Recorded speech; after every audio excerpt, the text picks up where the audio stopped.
On va commencer. Alors, je vous souhaite évidemment la bienvenue au nom de la communauté genevoise d'Action syndicale et de l'ensemble du comité unitaire Protégeons les salaires, pas les frontières.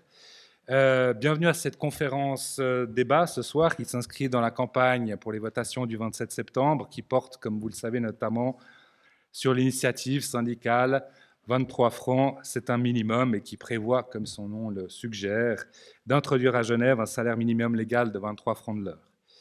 Protégeons les salaires par les frontières, c'est sous ce slogan que les syndicats genevois, mais aussi l'EPS, les Verts, Ensemble à gauche, Solidarité, DAL, le PDT, les jeunes socialistes, les jeunes Verts, les jeunes POP, la coordination contre l'exclusion et la xénophobie, l'AVIVO, l'association des juristes progressistes, le collectif Genevois pour la grève féministe, le collectif Grève pour l'avenir et du climat, la CUAE et l'Associazione per la libera circolazione lancent cette semaine une campagne pour le oui à l'initiative syndicale et pour le non à l'initiative de l'UDC, dite de limitation, qui vise à abolir la libre circulation et ses mesures d'accompagnement. Quel est le rapport, diront certains ou certaines, entre ces deux sujets ? Simplement parce que l'enjeu pour les salariés est le même, celui d'une lutte syndicale et politique entre, d'un côté, celles et ceux qui veulent affaiblir, voire même complètement démanteler les protections et tous les mécanismes de protection des salaires en Suisse et de contrôle du marché du travail, et les autres, de l'autre côté, de notre côté, le nôtre, qui voulons non seulement préserver l'égalité des droits entre tous les salariés, d'où qu'ils viennent, mais évidemment préserver aussi les mesures d'accompagnement à la libre circulation qui protègent l'ensemble des salariés en Suisse et qui voulons même les renforcer par l'introduction d'un plancher légal de 23 francs de l'heure pour lutter contre la précarité résultant des bas salaires et des politiques patronales de bas salaires, parce que c'est bien les responsables des bas salaires ne sont pas les salariés, ce sont les employeurs qui les pratiquent. Si les deux objets sont donc liés, on va évidemment se pencher ce soir plus spécifiquement sur le salaire minimum légal avec Samuel Bendahan, économiste et chargé de cours à l'HEC et à l'EPFL de Lausanne et conseiller national socialiste. Pourquoi faire appel à lui ? Parce que ses convictions politiques le portent naturellement à soutenir notre initiative, mais c'est aussi peut-être et peut-être surtout parce qu'il est économiste. Et face aux mythes et aux dogmes libéraux du patronat et de la droite, nous avons bien besoin de remettre l'église au milieu du village sur les effets économiques de l'introduction d'un salaire minimum légal. Et lorsque je l'ai contacté au mois de février pour organiser cette soirée en vue des votations initialement prévues au mois de mai, il a immédiatement répondu présent. Puis, le Covid est passé par là avec trois conséquences. D'abord, le report de cette soirée initialement prévue au mois de mai à aujourd'hui, non sans quelques difficultés pour trouver date et salle disponibles. Et malgré ça, il est là ce soir avec nous, parmi nous, et nous l'en remercions chaleureusement. La deuxième conséquence du Covid, c'est la nécessité, comme je l'ai dit tout à l'heure en introduction, de prendre un certain nombre de mesures de protection sanitaire dans l'organisation de cette soirée. Je les ai mentionnées tout à l'heure, inutile de revenir dessus maintenant. Juste signaler encore, pour éviter à la fin de la soirée, lorsqu'on quittera, pour éviter de trop se croiser, la recommandation du lieu, de la maison des associations, c'est plutôt de sortir par les portes qui seront là et ensuite de traverser le couloir qui vous amène à la sortie du vieux billard et pas juste devant. Et puis, la troisième conséquence de la pandémie du Covid, c'est évidemment ces conséquences sur l'économie et qui donnent à la votation du 27 septembre une importance encore plus lourde, plus importante qu'elle ne l'était déjà. Alors voilà, salaire minimum légal, catastrophe ou avantage pour l'économie et les salariés. Les réponses tout de suite avec Samuel.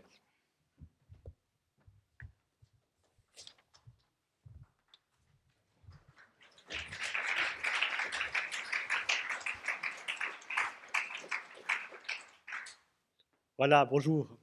Bonjour à toutes et tous.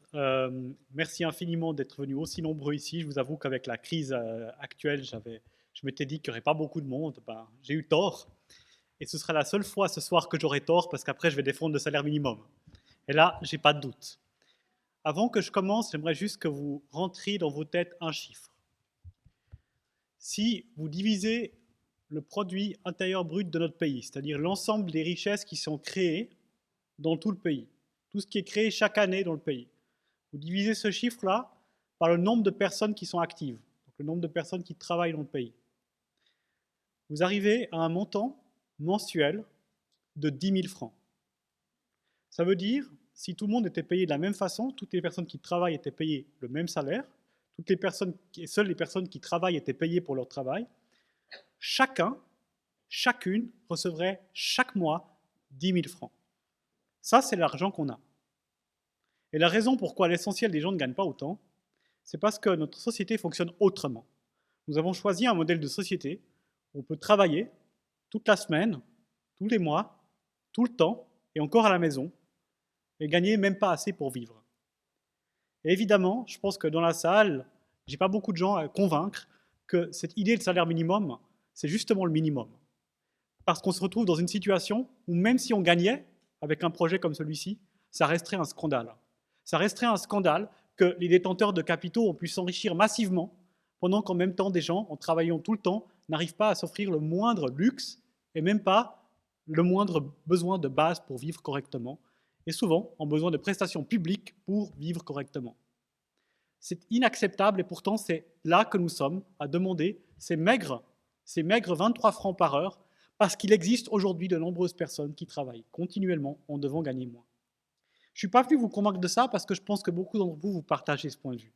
Ce que je suis venu vous montrer aujourd'hui, ou en tout cas tenter, et répondre aussi à vos questions à ce sujet, c'est pourquoi économiquement, purement du point de vue cyniquement économique, c'est une bonne chose d'avoir ce salaire minimum.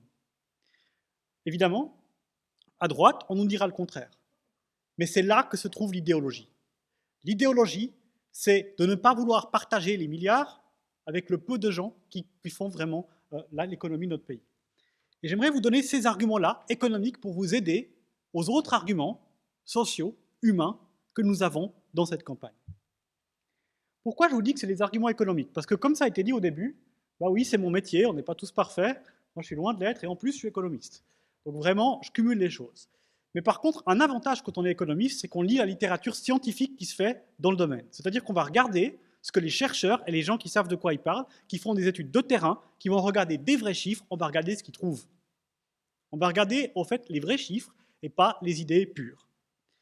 Ici, j'aimerais vous présenter les résultats d'une méta-analyse. Donc une méta-analyse, c'est quoi? C'est quand il y a des chercheurs qui se disent pas « je vais faire une étude », mais qui se disent « je vais aller regarder tout ce qui s'est fait sur un domaine particulier depuis des années pour essayer d'en tirer la substantifique morale. Je veux savoir ce qu'on sait aujourd'hui de cette question du salaire minimum et particulièrement des impacts du salaire minimum sur des questions de société. » Cette méta-analyse a étudié 64 études qui ont été faites dans de nombreux pays avec des milliers et des milliers de salariés, des milliers d'entreprises qui ont pu observer l'impact ou non de l'introduction par des autorités de salaires minimaux. Et je vous donnerai tout à l'heure un exemple d'étude pour vous montrer à quel point ces études sont efficaces pour montrer l'impact des salaires minimums sur la société. Alors, comme ça, vous le saurez, qu'est-ce que ça fait dans une société quand on introduit un salaire minimum? Alors, par exemple, ça c'est clair, d'autres prestations offertes peuvent être réduites ou le temps de travail. Donc c'est vrai, un des éléments qui a pu être constaté, c'est qu'on a pu avoir dans certains cas des réductions de temps de travail qui sont accompagnées. Donc ça veut dire quoi? Un maintien du niveau, mais un peu moins de temps de travail. Ça, c'est des choses qui ont été observées dans des pays ou des organisations ou des cantons ou des États qui ont mis en place des salaires minimaux. Deuxième chose, automatiquement, il s'est avéré que lorsqu'on introduit les salaires minimaux, il y a une baisse des plus hautes rémunérations. On constate une baisse des plus hautes rémunérations qui est accompagnée en fait d'une hausse des plus basses rémunérations qu'un salaire minimum implique. Troisièmement, il y a une hausse légère de certaines prestations. Ça dépend des prestations, mais il existe des prestations dont le prix peut assez facilement varier sans trop influencer la demande. Vous connaissez par exemple le cas de l'essence. L'essence, c'est un produit extraordinaire de ce point de vue-là. Le prix peut varier, les gens ne savent même pas vraiment combien coûte l'essence parce que les gens la prennent quel que soit le prix. On dit que c'est un produit, en économie, on dit que c'est un produit qui a une élasticité qui est faible. Ça veut dire quoi? Ça veut dire que les gens réagissent peu. Et s'il y a des produits où les gens réagissent pas trop, eh ben, on voit que les prix varient simplement pour compenser cet élément-là. Il y a une diminution des profits. Ça veut dire qu'en fait, la rentabilité du capital baisse un peu. C'est une réalité. Si vous augmentez les salaires, forcément, ce qui reste pour les entreprises, c'est-à-dire le profit, va diminuer. Il faut savoir qu'on vit, j'en parlerai tout à l'heure, dans une société où aujourd'hui, les profits sont plutôt un problème qu'une bonne chose. Parce que quand il y a énormément de profits, beaucoup d'argent sort du marché des gens qui vivent et qui travaillent et qui dépensent de l'argent et va vers des gens qui essayent de le placer sans arriver à le placer. Donc ce n'est pas forcément une mauvaise chose pour la société. Évidemment, vous le savez, on l'a dit au début, je suis socialiste. Raison de plus pour laquelle je pense à titre personnel que ce n'est vraiment pas une bonne chose d'augmenter les profits et plutôt une bonne chose de mieux les répartir. Mais enfin, c'est un effet qui arrive. Les travailleurs deviennent plus productifs. Alors, c'est intéressant, mais c'est aussi ce qu'ont montré beaucoup d'études, notamment des études américaines dans lesquelles il y a eu des introductions de salaire minimum. Quand les gens qui avaient des bas salaires sont mieux payés, ça transforme leur productivité.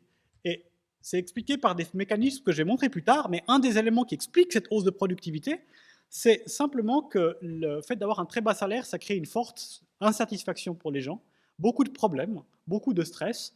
C'est pas évident en fait de vivre avec pas assez de revenus, ça stresse les gens, et en fait ça a un impact aussi sur leur vie professionnelle.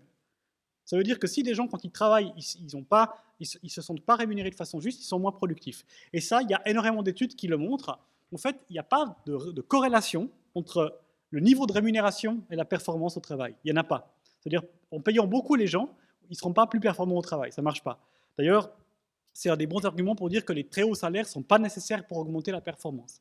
Par contre, il existe une corrélation très forte entre la perception de justice des gens, de leur salaire et leur performance. C'est-à-dire, en fait, ce qui impacte la performance des gens au travail, c'est est-ce qu'ils ont l'impression d'être payés justement ou pas. Est-ce qu'ils sentent que c'est juste ou ils ne sentent pas que c'est juste? Ce sentiment d'injustice cause beaucoup de baisse de performance au travail parce que finalement les gens se disent mais si moi je suis maltraité par l'entreprise, je ne vois pas pourquoi je ferais des sacrifices pour elle.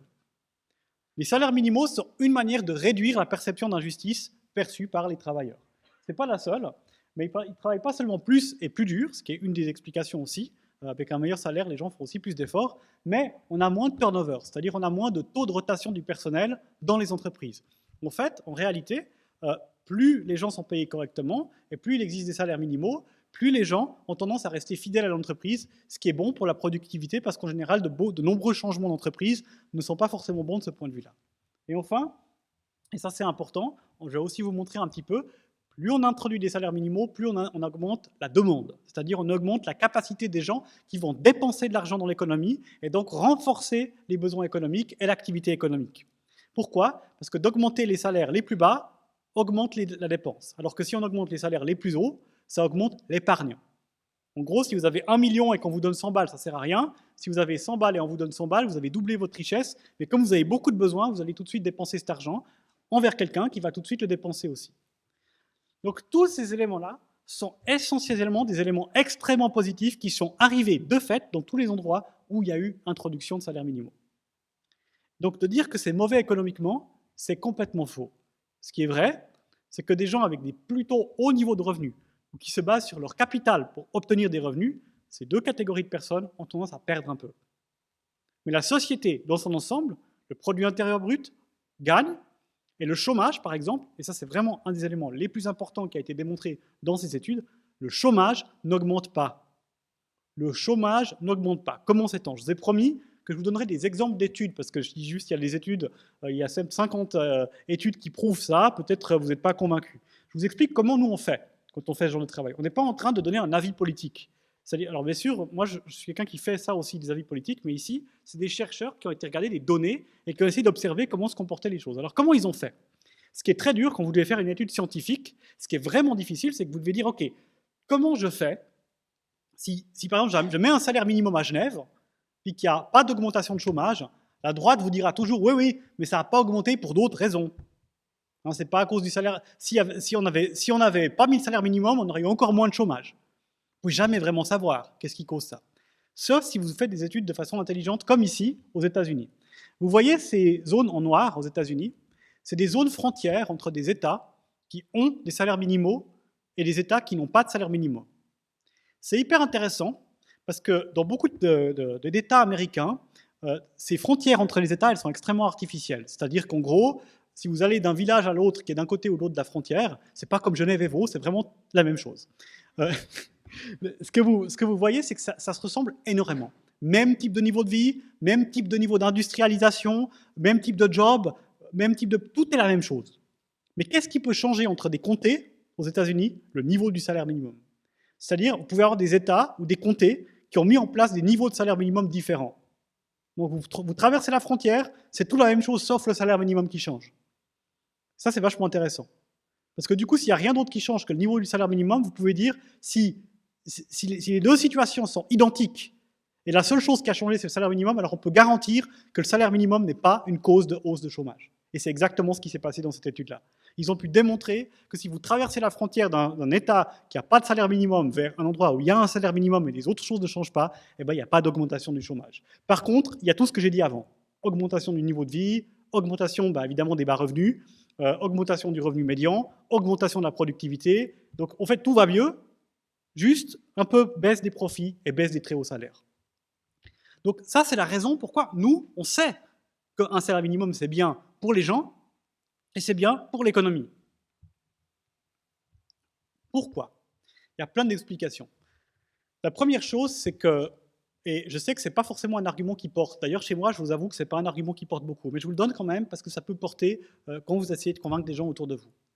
C'est l'argument qui est malheureusement, qui est malheureusement beaucoup dit, mais qui en réalité n'est même pas très juste, hein, ce n'est pas le meilleur argument que je vous donnerai. Mais souvent, les gens vont dire, oui, mais les assurances sociales, comme par exemple l'aide sociale, le chômage, etc., c'est pas bien, parce que les gens sont paresseux. Et que s'ils ont droit à des prestations sociales, alors ils ne vont pas vouloir travailler. C'est faux, si jamais. C'est faux. Mais si vous êtes en face de quelqu'un qui croit ça, vous pouvez lui dire, ouais, mais si tu penses ça, c'est faux, mais enfin, si tu le penses, sache qu'en augmentant le salaire minimum, tu augmentes l'incitation à retourner travailler. Donc même pour des gens qui ont une vision de droite, de comment fonctionne l'être humain, et qui ont aussi une vision pas scientifique, parce qu'on sait très bien que les humains ne fonctionnent pas comme des machines, mais comme des humains. Du coup, c'est pas vrai que des gens qui sont au chômage n'ont pas envie et le désir de retrouver une activité professionnelle. C'est évidemment l'inverse. Beaucoup de gens souhaitent obtenir une activité professionnelle s'ils le peuvent. Mais si vous avez un salaire minimum, vous avez une augmentation de l'incitatif à aller travailler. C'est beaucoup plus important si vous avez une différence de salaire qui est élevée. Autre élément. Et ça, c'est vraiment aussi très important. Vous le savez, quand des gens n'ont pas des moyens pour vivre décemment, eh ben vous êtes dans une situation où, au fait, il y a quelqu'un qui va venir se substituer à l'employeur. C'est-à-dire, si moi, comme employeur, je ne vous paye pas assez, qui c'est qui va payer à ma place?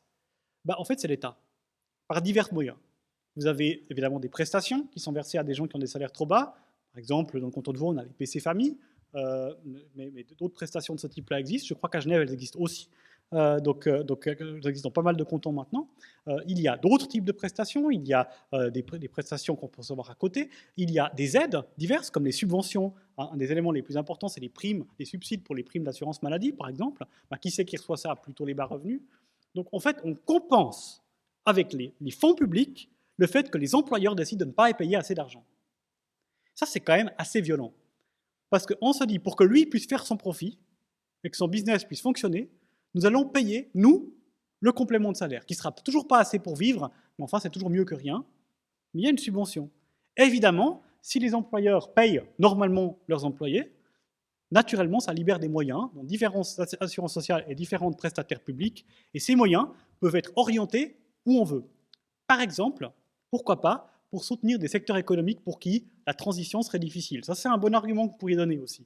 C'est dire, si c'est difficile pour la restauration, on verra tout à l'heure, ce n'est pas forcément le cas pour tout le secteur de la restauration, mais s'il y a certaines petites entreprises pour qui c'est difficile d'assumer une hausse des charges salariales, sachez que toutes les économies qui vont être faites par le fait que tout le monde paiera un salaire minimum plus élevé, toutes ces économies publiques qui seront faites pourront largement être données pour aider les acteurs qui vraiment ont des difficultés à le faire. Et ça laissera encore des moyens largement à disposition. Donc c'est globalement, en fait, comme tout le monde y gagne, globalement, on aura vraiment les moyens de réorienter des éléments économiques. Maintenant, un autre argument que j'entends souvent, et alors celui-là, il faut quand même que j'en parle quelques minutes, c'est le fameux argumentaire de tirer les salaires vers le bas. Bon, d'abord, premièrement, dans toutes les études que je vous ai données avant, on voit bien que ce n'est pas le cas. D'ailleurs, un collègue vous en parlera tout à l'heure. Il m'a parlé tout à l'heure de chiffres neuchâtelois qui vont exactement dans ce sens-là, donc peut-être qu'il les mentionnera dans la discussion. Mais qu'est-ce qui se passe? Imaginez, vous êtes un acheteur, vous voulez acheter une voiture à un vendeur. Puis imaginez, le vendeur, il veut vous la vendre 6 000 francs, puis vous voulez l'acheter gratuite, parce que vous dites, bah, si je peux l'avoir gratos, je la prends. C'est ça, c'est votre prix idéal. Évidemment, vous savez très bien que ce n'est pas comme ça que ça va se passer. Vous allez négocier. Maintenant, réfléchissez un petit peu et puis dites-vous, ok, dans quelle situation vous préférez être? Imaginez, il y a un garage à côté qui vend la même voiture que vous pour 4 000 francs. Donc vous êtes le vendeur, il y a un garage qui la vend pour 4 000 francs à côté de la voiture. Et vous voulez la vendre le plus cher possible. L'acheteur, lui, il est dans une situation où il aimerait acheter une voiture le moins cher possible. Quelle situation préfère-t-il? La situation où il est obligé de négocier avec la personne qui veut la vendre pour 6 000 francs, ou la situation où de toute façon, il a une option pour 4 000 francs qui existe? Est-ce que vous imaginez une situation où l'acheteur dit « je préfère ne pas avoir l'option de la voiture à 4 000 francs » ? Aucune. Si vous êtes sûr de pouvoir au moins obtenir la voiture pour 4 000 francs, si vous êtes sûr de pouvoir l'acheter pour 4 000 francs, vous savez que vous pourrez négocier avec le garagiste pour moins. Vous serez plus fort dans la négociation. Vous serez certain. De même, si le vendeur savait que le garagiste était prêt à lui acheter la voiture pour 4 000 francs, c'est-à-dire moi je suis vendeur et je sais que quelqu'un me la paiera 4 000 francs. Alors, si vous voulez m'acheter la voiture, je vais vous demander plus. Je suis plus fort pour négocier avec vous, pas plus faible. C'est la même chose. S'il y a un salaire minimum qui est à 4 000 francs ou à 23 francs par heure, l'employé est plus fort pour négocier, il n'est pas plus faible, parce qu'il a une garantie d'avoir au moins ce salaire-là. Alors que s'il n'a pas cette garantie-là, c'est là où il est plus faible et où il risque d'avoir un salaire plus bas. Et c'est tellement évident dans le cas d'un achat où vous êtes plus fort si vous avez une garantie. Et dans toute négociation, c'est très connu dans toutes les théories de la négociation, en ayant un montant garanti, une option garantie, vous êtes plus fort dans la négociation. Et donc, évidemment, un salaire minimum renforce le pouvoir du salarié pour négocier son salaire. C'est une évidence pour une autre raison aussi, c'est qu'évidemment, s'il y a un salaire minimum de 4 000 francs, les gens, ils utilisent un truc, on appelle ça en économie comportementale le biais d'ancrage. Si je vous dis, par exemple, vous savez pourquoi dans les magasins de télévision, les gens, vous avez vu, déjà dans les magasins de télévision, on peut acheter des télévisions à 9 000 balles. Vous avez vu ces immenses télés à 9 000 ou 15 000 francs. Est-ce que vous savez pourquoi il y a ces télés hyper chères? Vous pensez que c'est pour les vendre? Non. C'est parce que si vous voyez une télé hyper chère, ça vous met dans l'esprit un prix en tête.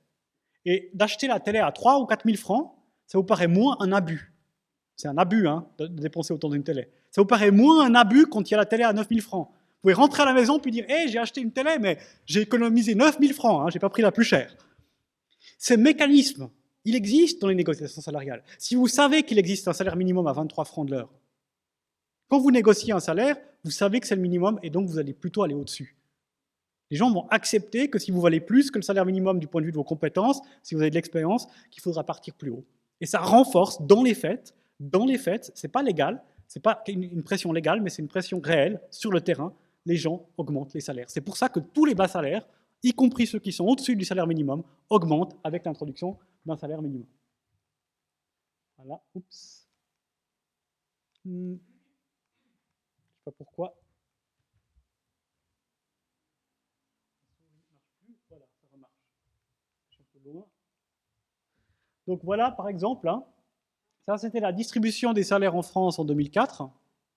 Et quand il y a une introduction des salaires là-dedans, ça, c'est pas passé. Vous n'avez pas eu cette espèce de blague que dit à droite, la droite dit qu'est-ce qui se passe? Ok. Alors, wow, je m'excuse, je vais relancer.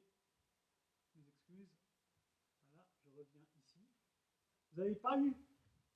Ce que dit la droite, c'est ça, tous les salaires vont être nivelés par le bas au niveau du salaire minimum. C'est absolument pas ce qui s'est passé avec l'introduction du SMIC en France, par exemple. Au contraire, c'est que l'introduction d'un salaire minimum et du SMIC en général a eu pour impact, en réalité, de pousser tous les salaires plus loin. Donc, si on regarde comme ça, la mécanique qui s'est passée, c'est que l'introduction d'un salaire en Suisse, ce qu'elle ferait, c'est qu'elle pousserait les salaires Si on mettait à 4 000 francs par exemple, je suis désolé, je ne sais pas pourquoi il ne fonctionne plus. Alors, une seconde. Ça marchait bien ce truc avant. Ouais, il n'a peut-être pas chargé assez. J'ai juste un des micros un peu là. Voilà, ça ira comme ça, excusez-moi. Donc vous voyez, la mécanique dont je voulais vous parler, c'est de vous montrer que si on a un salaire qui existe, on pousse tous les salaires, les plus bas salaires remontent au niveau du salaire minimum et même les autres salaires vont plus loin. Un autre aspect qui est important quand on parle de salaire minimum, c'est le comparatif international. Vous avez entendu ces chiffres choquants au niveau de l'assurance maternité. On dit, voilà, le congé paternité. Le congé paternité, la Suisse est un des seuls pays développés, enfin le seul pays développé qui n'en a pas, qui n'a rien, ou quasiment rien. Et bien pour le salaire minimum, c'est aussi un peu vrai quand on compare même ce que vous proposez avec les salaires minimaux existants dans d'autres pays. Donc on n'est pas du tout un pays qui perdrait en compétitivité. Vous avez ici une liste des différents pays avec les niveaux de salaires minimaux lorsqu'ils ont été introduits. Et vous voyez qu'à part la Grèce et les États-Unis, en proportion du salaire moyen en Suisse, même avec la proposition que vous faites, on est plutôt bas. Donc ce n'est pas vrai de dire que la Suisse perdrait en compétitivité. Ce serait complètement mensonger, parce qu'en réalité, on serait toujours, même si on pense que c'est compétitif de ne pas avoir un trop haut salaire minimum, on aurait toujours un salaire minimum par rapport au revenu moyen du pays qui est relativement bas. Donc c'est important de dire aussi, si on vous dit on a les salaires minimaux les plus chers du monde ou je ne sais pas quoi, c'est absolument pas vrai. C'est vrai qu'en Suisse, le montant est élevé parce que le pouvoir d'achat général est élevé. Mais il ne faut pas oublier de rappeler aux gens que dans notre pays, on est extrêmement riche et que donc si on compare le salaire minimum avec le niveau de richesse de notre pays, ben, il reste extrêmement faible. Même celui qu'on propose nous. Aussi, vous avez ce mécanisme du multiplicateur économique. Par exemple, si vous augmentez les salaires, vous augmentez massivement, par exemple, pour 300 000 personnes en Suisse, si on impliquait ça dans toute la Suisse, si vous augmentez cela, vous créez 390 000 augmentations de salaire en Suisse. Au niveau macroéconomique, c'est substantiel. Pourquoi? Parce que, comme j'ai dit tout à l'heure, les gens dont on parle, qui gagnent moins de 23 francs de l'heure, et qu'on amène à 23 francs de l'heure, la mécanique, c'est que tout l'argent qu'ils auront en plus, essentiellement, ils vont immédiatement le réinjecter dans l'économie, et très vite.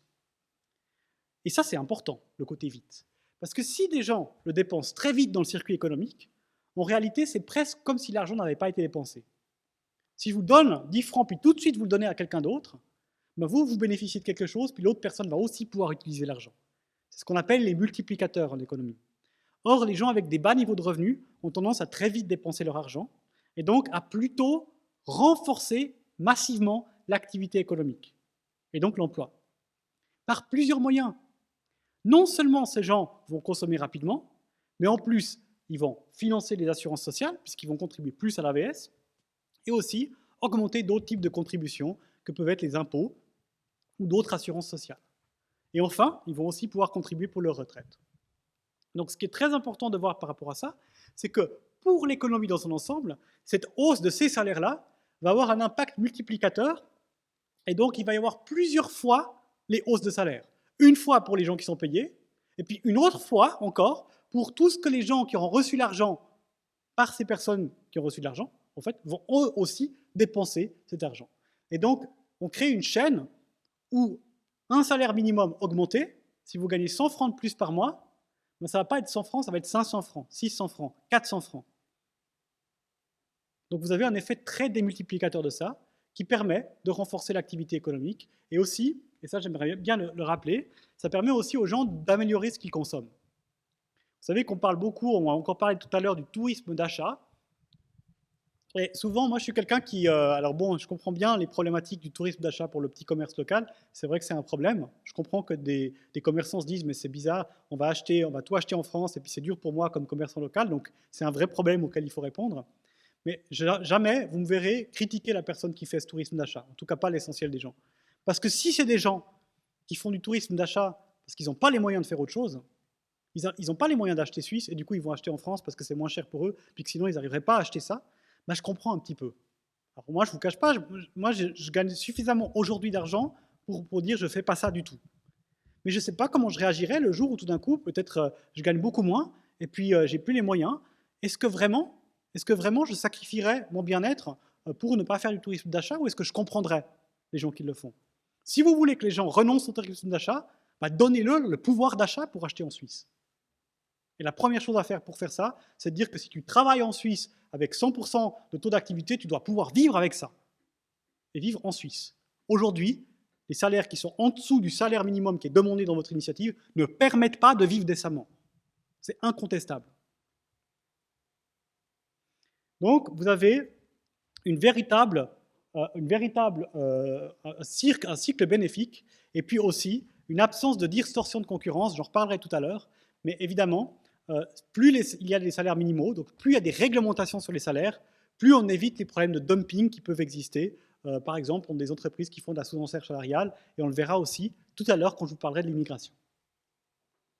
Enfin, j'aimerais juste vous donner un argument important, parce que je vous ai dit que les hauts salaires baisseraient. Est-ce que c'est mauvais? Bon, c'est pas mauvais pour plein de raisons, mais une raison, c'est aussi que c'est pas bon pour eux. Une étude de Kahneman a démontré qu'à partir d'un certain niveau de revenus, Kahneman, c'est un prix Nobel d'économie, mais il y a des études de ce type-là, il y en a eu déjà des centaines qui ont montré exactement tous la même chose. C'est que, est-ce que l'argent fait le bonheur? Puis il y a des gens qui disent, oui, l'argent fait le bonheur, plus j'ai d'argent, plus je suis heureux. Mais c'est pas vrai. Parce que c'est vrai, mais seulement pour les bas revenus. Ce qu'ont démontré Kahneman, c'est que au début, quand on a un bas revenu, plus on a d'argent, plus on est heureux dans notre vie. Et ça a été fait par des vraies enquêtes avec des vrais gens. Ce n'est pas juste des gens qui pensent dans leur coin. Ça a été fait en observant des véritables personnes. Plus les gens gagnent, plus ils sont heureux. Jusqu'à, en Suisse, 87 000 francs de salaire. Maintenant, ça peut monter un peu plus parce que l'étude n'est pas si récente. Donc je crois que dans les plus récentes, on est maintenant à 100 000 francs de salaire annuel, pas mensuel, annuel. À partir de 100 000 francs de salaire mensuel, il n'y a plus de rapport entre combien on gagne et combien on est heureux dans la vie. Donc si tu gagnes 300 000 francs puis que tu perds un peu d'argent parce qu'on a mis un salaire minimum, c'est pas grave, tu seras toujours aussi heureux. Par contre, celui dont le salaire minimum a été augmenté, lui, il va vraiment être plus heureux et sa famille aussi, parce que moins de stress. Et puis, pourquoi, en fait, on sait que c'est comme ça? Parce que c'est une question de besoin, en fait. Quand on a des bas revenus et qu'on reçoit de l'argent, on va combler des véritables besoins avec l'argent qu'on gagne. Manger mieux, se loger correctement, s'éduquer, la culture, etc. Quand on gagne 300 000 francs, en fait, on commence à avoir un peu de soucis pour savoir comment on peut bien se faire plaisir avec de l'argent. Donc on achète des biens de luxe, et ce qui a été montré, c'est que ces biens de luxe ont tendance à ne pas apporter de véritable satisfaction, surtout pas à long terme aux gens. Donc si vous achetez quelque chose de très cher, je ne sais pas, un habit très luxueux, une voiture très luxueuse, bah, vous êtes content pendant un petit moment, puis très vite ça part. Alors que le fait d'avoir une vie satisfaisante dans vos expériences quotidiennes et dans votre niveau de vie quotidien et dans la satisfaction des besoins quotidiens, ça rend vraiment les gens heureux. Donc des revenus plus équitables, c'est aussi bon pour le bonheur des gens. Si on prend vos arguments, c'est les affiches que vous donnez. À Genève, 30 000 salariés touchent moins de 4 000 francs pour un temps plein. 2/3 sont des femmes. Vous connaissez évidemment ces chiffres-là et ces problèmes-là. C'est évident que ça concerne davantage les femmes que les hommes et davantage des secteurs dans lesquels les femmes sont fortement représentées. On peut penser au secteur du nettoyage, mais aussi au secteur hôtellerie-restauration. Évidemment, vous le savez aussi, malheureusement, les endroits où on paye le moins bien, ce n'est pas seulement les secteurs d'activité, mais c'est aussi les niveaux de fonction, puisqu'on sait que les personnes qui ont les niveaux de fonction les moins bien payés, c'est aussi, en général, plus les femmes que les hommes. Mais c'est égal, c'est pour tout le monde que ce salaire minimum est là, mais c'est aussi quelque chose qui contribuera à réduire les inégalités salariales qui existent aujourd'hui et qui sont vraiment très problématiques entre hommes et femmes. Ça, dans une société où on n'a pas arrêté d'augmenter la productivité horaire. Donc il faut savoir que si les salaires les plus bas n'ont pas augmenté au niveau du pouvoir d'achat, alors que les salaires les plus élevés ont explosé, il faut savoir que la productivité horaire de ce travail a augmenté de façon très importante chaque année depuis très longtemps. Donc ça veut dire quoi? Chaque année on produit plus, mais on n'en voit pas la couleur.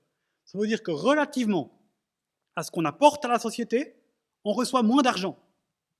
Surtout quand on a un salaire plus bas. Parce que ce qui est vraiment la mécanique qui est vraiment sadique de ce système, c'est que si vous gagnez dans les 1% les plus élevés de niveau de salaire, eh bien, vous allez recevoir en échange un salaire de plus en plus élevé avec le temps.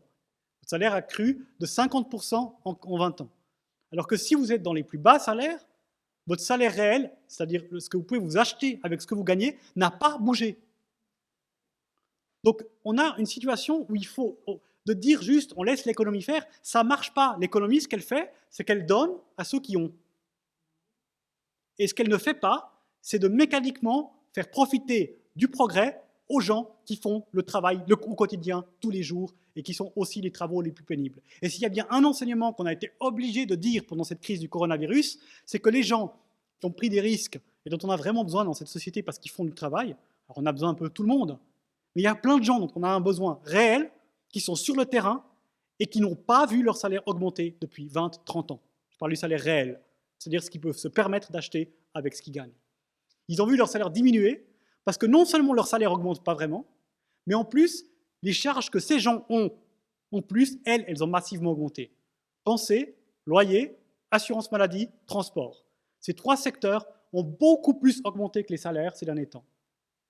Et donc, ils ont un poids beaucoup plus gros sur les ménages. Prime d'assurance maladie, loyer et transport, ces secteurs-là ont eu des prix qui ont massivement augmenté. Regardez les prix des trains, des billets de train ou des abonnements généraux il y a 20 ans. Regardez les loyers il y a 20 ans. Et enfin, regardez les primes d'assurance maladie il y a 20 ans. Et regardez combien ça fait pour un ménage. Et donc, si vous ne gagnez pas 20 000 francs par mois, vous constatez que c'est dur pour vous. Donc, un autre élément, je ne vais pas trop passer de temps là-dessus, mais je veux juste vous dire que pas mal d'études scientifiques, et c'est un peu les chiffres qui sont là, je vous mettrai les slides si vous voulez, mais je ne vais pas perdre trop de temps là-dessus, j'y reviens volontiers dans la discussion. Mais on a montré que plus la technologie arrivait, plus on développait en fait, des nouvelles technologies, donc plus le rendement du capital était élevé, plus les inégalités augmentaient au sein des revenus et des salariés. Donc on est dans une société où la technologie se développe fortement, et si on ne fait rien, mécaniquement, les inégalités de salaire et les inégalités de revenus vont augmenter, parce que c'est ce qui s'est fait depuis 30 ans. Plus le capital est productif, plus les inégalités augmentent. Donc des mécaniques comme des salaires minimaux qui forcent une réégalisation sont absolument fondamentaux parce qu'il n'y en a pas d'autres. Il n'y a pas d'autres mécanismes qui pousseraient cette situation à s'améliorer, puisque tout ce qu'on a et qu'on connaît aujourd'hui, hein, les conventions collectives, alors c'est super, les CCT, mais malgré tout ce qui existe aujourd'hui et malgré les impôts, les inégalités augmentent. Donc ça ne suffit pas, il faut plus. D'ailleurs, on le constate qu'il y a eu un changement depuis les années 1970. Cette étude-là montre, par exemple, la différence ici entre la productivité du travail et le salaire horaire. Et vous voyez qu'il y avait un moment, avant 1970, pendant la grande croissance, hein, les années glorieuses, eh ben, on avait une croissance du salaire qui allait avec la productivité. C'est-à-dire quand on devenait plus productif, on en profitait tous. Et depuis 1970, ça s'est arrêté. En gros, les travailleurs ne bénéficient plus du progrès, et donc il faut mécaniquement faire ça. Et ça se traduit par des chiffres massifs en termes d'inégalité de revenus et de fortune. Je n'ai pas forcément envie de trop vous parler de ça. Je vous ai mis ces chiffres pour vous prouver que je ne vous dis pas n'importe quoi. Mais sachez par exemple qu'une société comme Novartis ou Roche, hein, à Bâle par exemple, quand elle gagne 10 francs, qu'elle a dépensé tout son argent pour acheter, fabriquer les médicaments, faire des recherches, développer des trucs, faire du marketing, tout ce qu'elle fait, y compris ce qu'elle fait d'inutile comme le marketing, tout ce qu'elle fait d'inutile et d'utile, il lui reste encore sur 10 francs, 2 francs 50 pour rien, qu'elle encaisse juste, sans le donner, sans le dépenser, mais juste pour les actionnaires. Un quart des prix des médicaments, un quart, n'est même pas utilisé pour la recherche, pour le marketing, pour la production, mais juste pour les actionnaires, pour rentabiliser le capital. On est venu dans des sociétés intensives en capital comme les pharma, on est devenu dans une société qui est absolument inacceptable.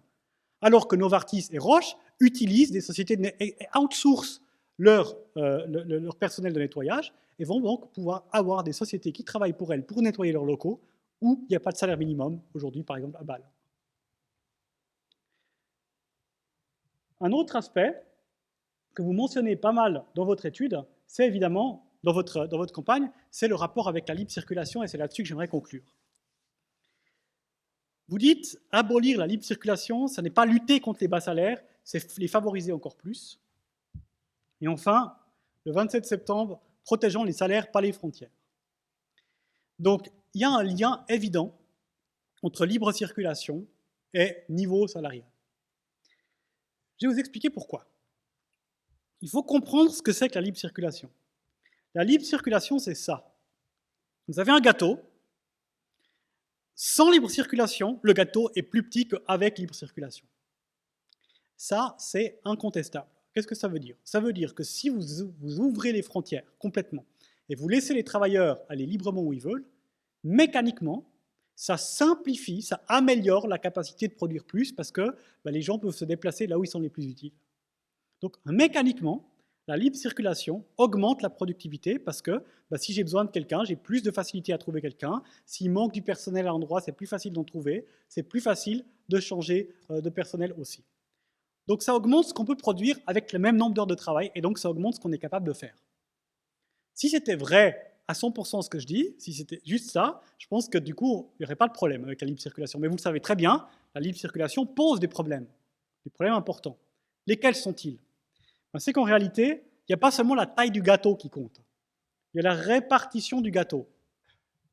Donc si je vous dis qu'en rouge, c'est ce qu'ont les riches, puis qu'en vert, c'est ce qu'ont les pauvres, puis qu'avec la libre circulation des personnes, on augmente la taille du gâteau, mais qu'en réalité, ce qui se passe, c'est ça.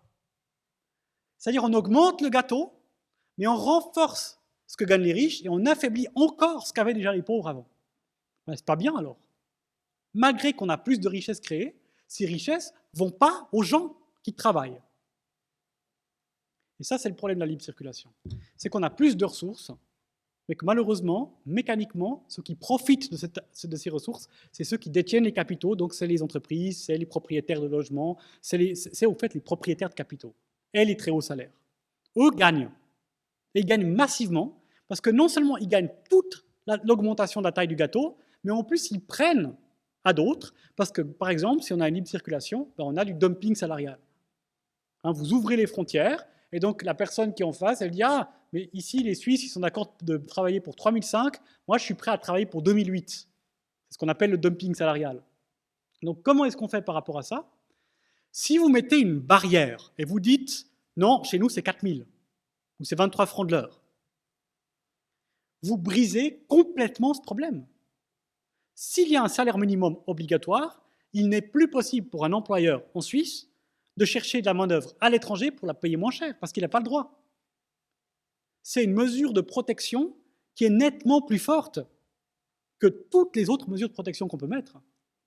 Si vous garantissez qu'on ne peut pas faire du dumping salarial, alors les défauts de la libre circulation des personnes, c'est-à-dire le risque de juste chercher des gens à l'étranger parce qu'en gros ils s'acceptent d'être moins bien payés, s'estompe. Donc tout ce qui est lié au fait d'engager localement, de préférer les engagements locaux, pourquoi pas? Et d'ailleurs, je pense que ça reste une bonne idée du point de vue écologique d'engager des gens locaux plutôt que d'aller chercher des gens plus loin si on a une main-d'œuvre ici. Ça reste raisonnable. Mais si vous mettez des exigences par rapport aux salaires minimaux, vous garantissez qu'un employeur n'a pas d'intérêt à aller chercher ailleurs parce que les employeurs, en réalité, ne cherchent pas naturellement à prendre des gens à l'extérieur si c'est possible d'en trouver ici, sauf si c'est pour obtenir des avantages comme un salaire moins élevé. Donc, la logique qui consisterait à dire que le dumping salarial n'existe pas, tout le monde sait que ça existe, tout le monde sait qu'aujourd'hui il y a des gens qui travaillent là-dedans. Et qu'est-ce qui va se passer si on accepte l'initiative de l'UDC, par exemple, on accepte l'initiative qui veut avoir une limitation de la libre circulation, puis qu'on refuse le salaire minimum, ou qu'on l'accepte d'ailleurs, mais surtout qu'on le refuse, ce qui va se passer mécaniquement, c'est qu'on va complètement détruire ce qu'il reste encore aujourd'hui de mesures d'accompagnement. Et donc, sans les mesures d'accompagnement, donc sans les exigences qui existent sur le niveau des rémunérations et la qualité des vies au travail, en fait, on va tirer ça vers le bas. Et l'UDC l'a très bien dit. En réalité, et c'est important de le rappeler, rappelez-vous que ce qui est derrière l'UDC n'est pas, c'est pas une bande de racistes qui sont juste contre les étrangers. C'est une droite économique dure qui représente les intérêts de milliardaires. C'est ça qu'il y a derrière l'UDC. Eux, ce qu'ils veulent, c'est une précarisation augmentée des travailleurs et des travailleuses. Et ils savent que le moins il y a de cadres, plus c'est facile de précariser les travailleuses et les travailleurs. Et nous, ce qu'on propose en disant oui à la libre circulation, en tout cas non à l'initiative sur la libre circulation, mais oui à des mesures d'accompagnement comme les mesures qui existent et comme les salaires minimaux, c'est de dire on se bat contre la précarisation, mais on accepte une augmentation de la valeur pour renforcer l'emploi dans notre pays. Et ce cumul-là est extrêmement important. C'est pour ça que je disais tout à l'heure à vos collègues, je trouve que c'est bien que vous ayez mis ensemble ces deux éléments de campagne. Parce que le problème, ce n'est pas l'étranger. Le problème, c'est la possibilité pour des gens et des entreprises en Suisse d'engager à des conditions déplorables, parce que c'est simple d'engager à des conditions déplorables. Et ce qu'il faut se rappeler, et qui est vraiment fondamental, j'ai reçu d'ailleurs des chiffres de votre syndicat qui l'ont montré, juste vous dire un petit peu, c'est que dans les secteurs qui sont les plus concernés aujourd'hui par ces salaires qui sont très bas, vous avez énormément de secteurs qui sont des secteurs qui peuvent se permettre ces hausses de salaire. C'est-à-dire, beaucoup de secteurs, en réalité, n'ont pas que des gens mal payés, ils ont énormément de gens aussi bien payés.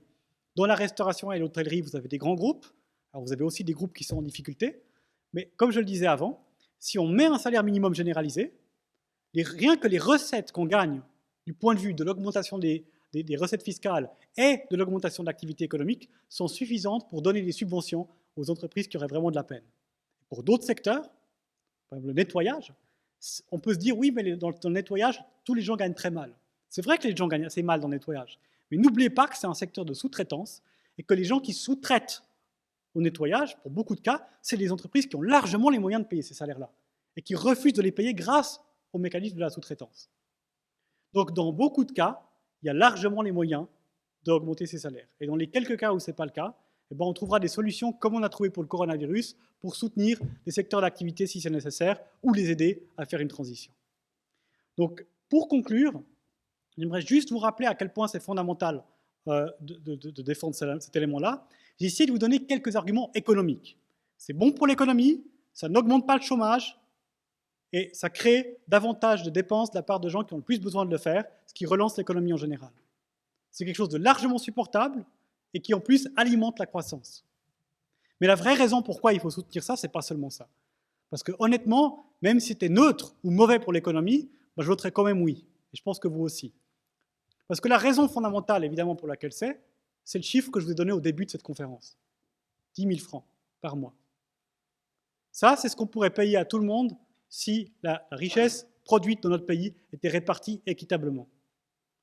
Alors quand on demande 23 francs de l'heure, alors qu'on pourrait demander 10 000 francs à chacun, je crois qu'on est largement raisonnable, voire on ne va pas assez loin. Alors au moins pour ça, on doit se battre, ce qui permettrait à des gens qui ont donné beaucoup d'eux pendant cette crise et qui donnent beaucoup d'eux tous les jours au quotidien, et qui par ailleurs ont souvent des métiers beaucoup plus durs que les métiers des gens qui gagnent 10, 15, 20 000 francs, beaucoup moins intéressants, beaucoup moins faciles et beaucoup plus risqués. Et je crois que de voter non, c'est d'accepter une société qui fixe comme règle du jeu qu'on peut souffrir au travail et qu'on peut aussi souffrir à la maison, alors que d'autres personnes peuvent profiter de cette situation-là. Et je crois que notre société doit s'élever au-delà de cette injustice. Et un des premiers pas pour s'élever au-delà de cette injustice, c'est de voter oui à un salaire minimum et de se battre continuellement après pour son augmentation. Merci.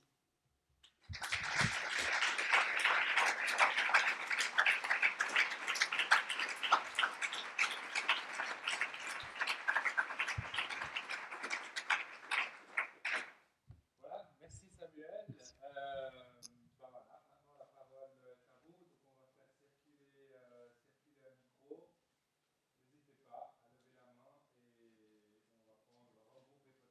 questions, interventions pour ensuite.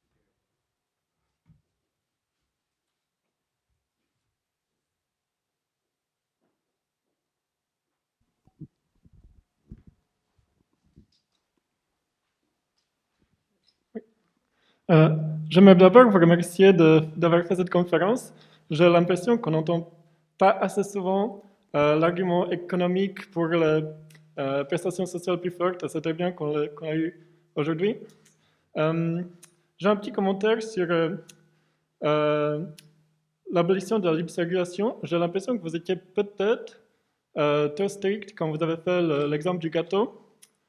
C'est parce qu'en Suisse, comparé au reste de l'Europe ou même au reste du monde, le taux de chômage est assez faible, ce qui indique à mes yeux que la Suisse a besoin de cette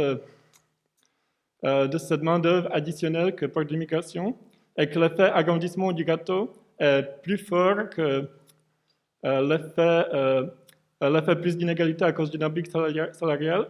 Donc je pense que même sans un salaire minimum, que j'étudie tout de même, abolir la libre circulation aura un effet négatif au salaire de Suisse.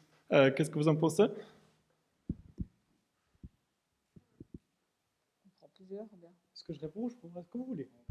Plusieurs. Ça?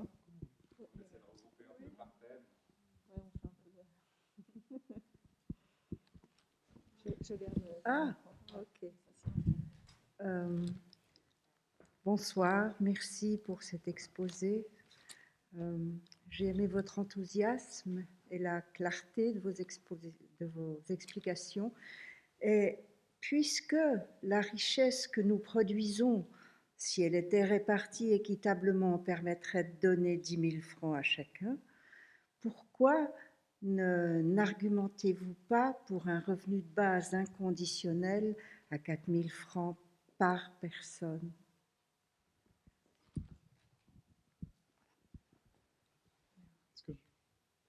On peut déjà...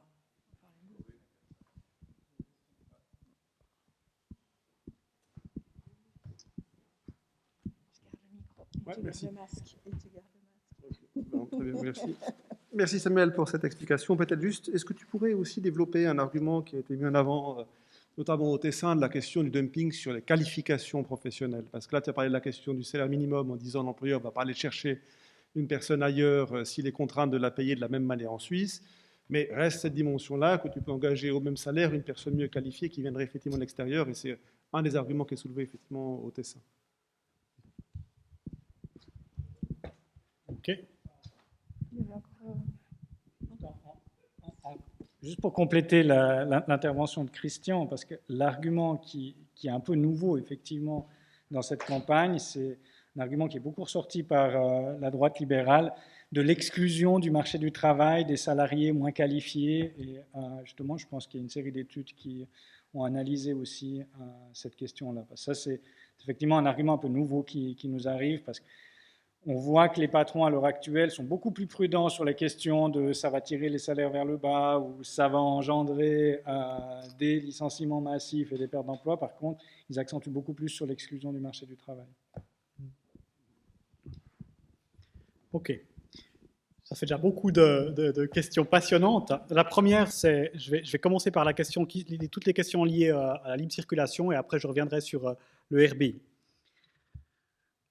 Pour la question de la libre circulation, d'abord, j'aimerais être clair. Peut-être qu'effectivement, ce n'était pas suffisamment clair dans ma bouche. En Suisse, si on dit oui à l'initiative de l'UDC, ce sera mauvais pour l'économie et pour les travailleurs et pour tout le monde. La raison principale pourquoi, c'est que les mesures d'accompagnement vont tomber et qu'il y aura quand même de la libre circulation qui sera simplement purement dictée par les besoins économiques et pas encadrée par des mesures de soutien qui existent quand même déjà. Donc, je veux dire, en réalité, on va avoir une logique du diktat par l'économie de quelle libre circulation peut venir et par certaines économies. Les gens qui sont les plus avantagés par ça, c'est les très très riches, évidemment. Les PME vont peut-être avoir plus de difficultés parce qu'elles n'auront pas forcément les mêmes facilités pour engager des gens. Donc, sur cette histoire de taille du gâteau, il faut être clair.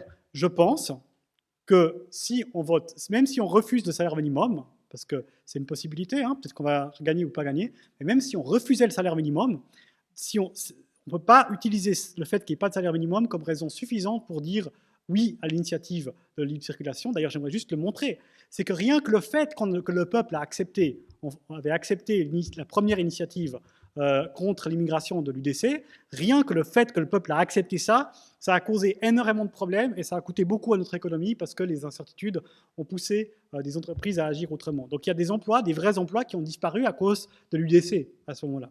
Et ça arrivera de nouveau s'il y a une limitation et de l'incertitude juridique autour de cette question de la libre circulation des personnes, il y aura de l'activité économique qui va se réduire. Ça, c'est une réalité, qu'on le veuille ou non. Le problème, c'est qu'on ne peut pas juste faire ça et pas répartir mieux les richesses. Donc c'est très important de dire de toute façon, il faut s'opposer à cette initiative parce qu'elle va détruire les mesures d'accompagnement, elle va détruire les conditions auxquelles l'immigration se fait, tout en laissant de l'immigration illégale et en laissant de l'immigration légale, mais avec aucune marge, aucune mesure négociée. Donc ça va empirer ce dumping salarial. Parce que c'est ce qu'ils veulent, en fait. Et pourquoi pas toute la droite est d'accord avec ça? Parce qu'il y a des entreprises qui préfèrent la sécurité juridique à cette situation-là. Parce que si on n'a pas du tout d'accord avec les autres pays, on a une insécurité juridique, on va aussi avoir d'autres accords qui bénéficient des entreprises qui vont aussi tomber. Donc les entreprises classiques, la droite classique si vous voulez, est prête à sacrifier le fait qu'il existe quand même des mesures d'accompagnement, même si elle ne veut pas qu'il y en ait trop, pour garantir qu'il y ait quand même des relations avec l'Europe qui lui rapportent quand même beaucoup d'argent aussi. Or, si on va dans une voie du Alleingang, du dire nous on brise tous ces accords, ben c'est clair que pour les entreprises, ce sera plus facile de faire du dumping salarial, mais ce sera aussi plus difficile pour elles d'exporter et de travailler avec les autres. Puis ça, elles ne veulent pas non plus. En tout cas, pas toutes. Certaines veulent, comme le clan Blocher, mais d'autres ne veulent pas. C'est pour ça qu'il y a un conflit au sein de la droite sur cette question-là, parce que la droite des milliardaires, ça ne lui pose pas trop un problème de faire ça, mais la droite des entreprises ou des multinationales se rend compte qu'elle a besoin de collaboration avec l'étranger pour fonctionner et que cette initiative va à l'encontre de ça. Donc de toute façon, il n'y a pas grand monde qui a intérêt à ce qu'on dise oui à l'initiative du l'UDC. Par contre, plus on a des mesures d'accompagnement fortes, mieux l'argent qui va être créé va se répartir aussi pour les travailleurs. Maintenant, moi, je fais partie des gens qui pensent que si on dit non à l'initiative, on va renforcer en fait les inégalités et pas les atténuer. Ça, j'y crois pas une seconde, parce que si jamais, je veux dire, si vous regardez qui défend cette initiative, c'est pas des gens qui veulent se battre pour les bas salaires. Ils l'ont jamais fait et ils refusent toutes les mesures qui vont dans ce sens-là. Deuxième élément par rapport à cette question de la libre circulation que vous avez mentionnée, c'est la question du dumping sur les qualifications et puis l'exclusion sur le marché du travail. Bon, c'est sûr, hein, ça c'est un problème qui est réel. On ne peut pas se cacher que beaucoup de personnes aujourd'hui sont exclues du marché du travail, que beaucoup de personnes ont des difficultés à trouver un emploi et que la concurrence internationale peut poser des problèmes par rapport à ça. C'est pour ça qu'il y a aussi des mécanismes qui ont été mis en place qui permettent, à plein d'endroits, d'essayer de faciliter l'engagement de personnes qui sont locales et de personnes qui peuvent être réinsérées. Mais il faut être clair, si nous voulons éviter les problèmes d'exclusion du marché du travail, en fait, le problème, ce n'est pas du tout une question de libre circulation. Parce que comme je vous l'ai dit, si les compétences sont là, il n'y a pas de raison d'aller chercher ailleurs. Il faut garantir des conditions de travail qui sont protégées, pas seulement pour les plus bas revenus, donc il faut des mesures en fait, d'accompagnement pour d'autres niveaux de revenus aussi, mais surtout, il faut des mesures de réinsertion qui sont dignes de ce nom, parce que nous avons en Suisse un système catastrophique à ce niveau-là, notamment au niveau de l'assurance chômage. J'ai d'ailleurs déposé 2 textes au Parlement fédéral qui demandent d'abord que les entreprises qui licencient des gens payent les frais de reconversion pour une reconversion digne de ce nom, parce que c'est un véritable scandale que vous engagez des gens pendant 20 ou 30 ans, et puis vous ne les formez pas, vous ne faites rien, vous lui dites travail, fais ça. Après 30 ans, tu dis ah bah t'es plus adapté aux conditions aujourd'hui du marché, donc dehors. Et c'est la société qui doit payer la reconversion, voire la société qui ne la paye pas parce qu'on n'y a pas droit, et c'est les gens qui subissent ces conséquences-là. Donc il faut maintenant forcer aussi les entreprises à assumer les conséquences quand elles remettent sur le marché de l'emploi des gens qu'elles n'ont pas formés assez. Et il faut améliorer les capacités du système de chômage à reconvertir plus facilement des gens qui en ont besoin. Aujourd'hui, c'est quasiment impossible et c'est très problématique. Il faut que des gens qui sont encore dans une logique de sortir de l'emploi puissent rapidement réfléchir à acquérir des nouvelles compétences, ce qui est aujourd'hui très difficile. On a plutôt une logique de réinsertion rapide sur le marché de l'emploi qui n'est pas toujours valable.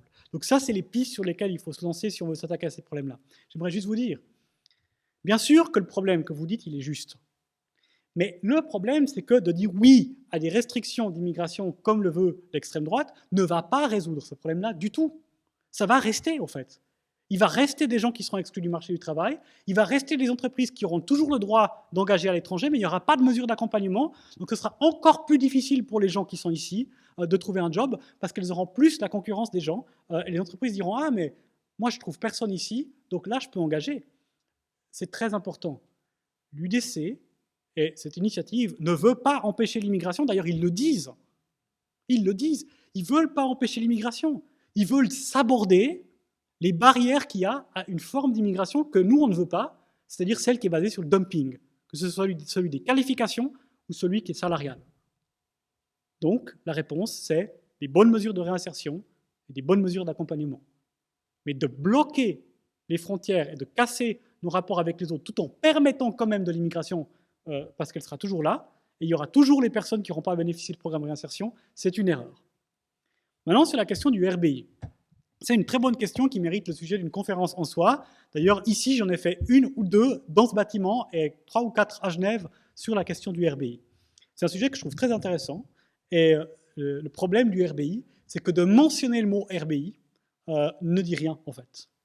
Parce qu'il existe plein de RBI, donc revenus de base inconditionnel. Le principe, c'est de dire chaque personne a droit, indépendamment de s'il travaille ou pas, de qui il est, de ce qu'il fait, a droit à un certain niveau de revenus offert, cadeau. Entre guillemets, de par le fait qu'il existe. Donc ça, en soi, ça peut paraître quelque chose de social. Mais il y a des gens ultralibéraux qui défendent le RBI, parce qu'ils disent, et c'est ce que disaient les gens qui avaient lancé l'initiative RBI sur laquelle on a voté il y a quelques années, les gens disaient, Ne vous inquiétez pas, on a l'argent pour ça, parce qu'on va faire ça à la place des assurances sociales. C'est ça qu'il disait. Puis évidemment, si vous faites ça, qui reçoit l'argent des assurances sociales? Ben, c'est les pauvres. Donc vous prenez aux pauvres pour donner à tout le monde. Puis ça, c'est pas très social, en fait, en réalité. Donc, est-ce qu'un revenu de base universel peut être une bonne idée? Oui, pourquoi pas. Mais il doit être conçu de façon plus sociale que le système actuel. Sinon, c'est une mauvaise idée. Donc, il ne doit pas péjorer la situation de personnes qui, aujourd'hui, par exemple, bénéficient de prestations.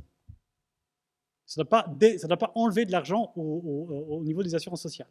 Mais le revenu de base peut être une des façons de trouver une solution pour que le progrès qu'on a et la rentabilité accrue du capital soient redonnés aux gens. Parce qu'aujourd'hui, on n'a pas trop de solutions. Les gens disent qu'il faut taxer les robots. En fait, on cherche des solutions. Et le RBI est une solution potentielle. On pourrait dire, on va percevoir une rente sur la productivité du capital. On va la distribuer à tout le monde en disant, c'est du patrimoine national, chacun y a droit. Et si c'est ça qu'on fait, personnellement, j'y suis favorable.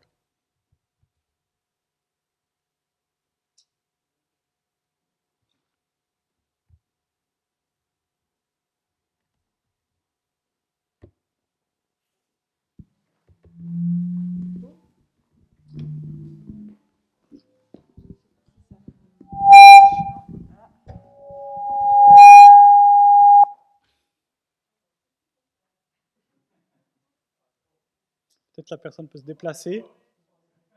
La personne peut se lever puis venir. Ouais, c'est bon, moi j'entends, ouais.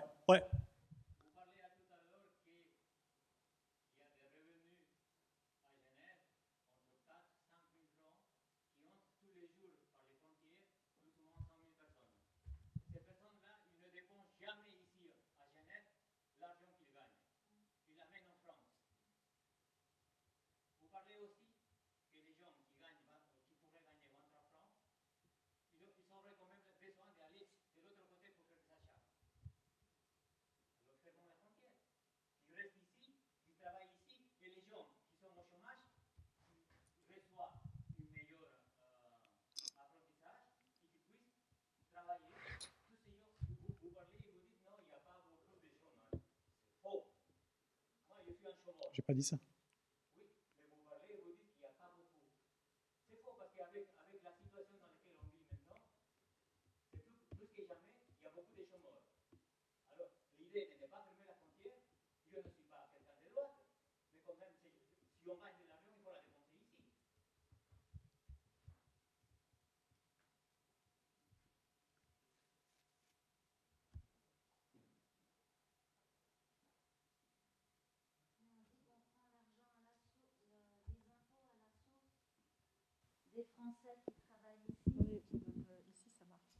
Je ne sais pas si c'est juste, mais on dit que les Français qui travaillent ici, on leur prend les impôts à la source, ça fait un revenu immédiat à l'État de Genève.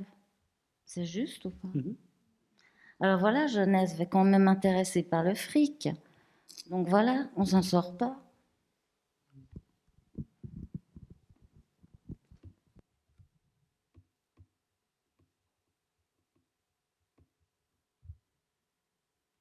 Alors, juste pour dire, première chose, j'aimerais être clair, je ne sais pas pourquoi vous avez compris que j'ai dit ça. Je n'ai jamais dit qu'il n'y a pas beaucoup de chômage. Je n'ai pas dit ça, je ne me sens pas l'avoir dit, mais si je l'ai dit, c'est vraiment une bêtise. Il y a du chômage, il y a toujours trop de chômage, parce qu'en réalité, si quelqu'un ne trouve pas une voie pour s'insérer dans la société, c'est toujours chaque personne, c'est une personne de trop.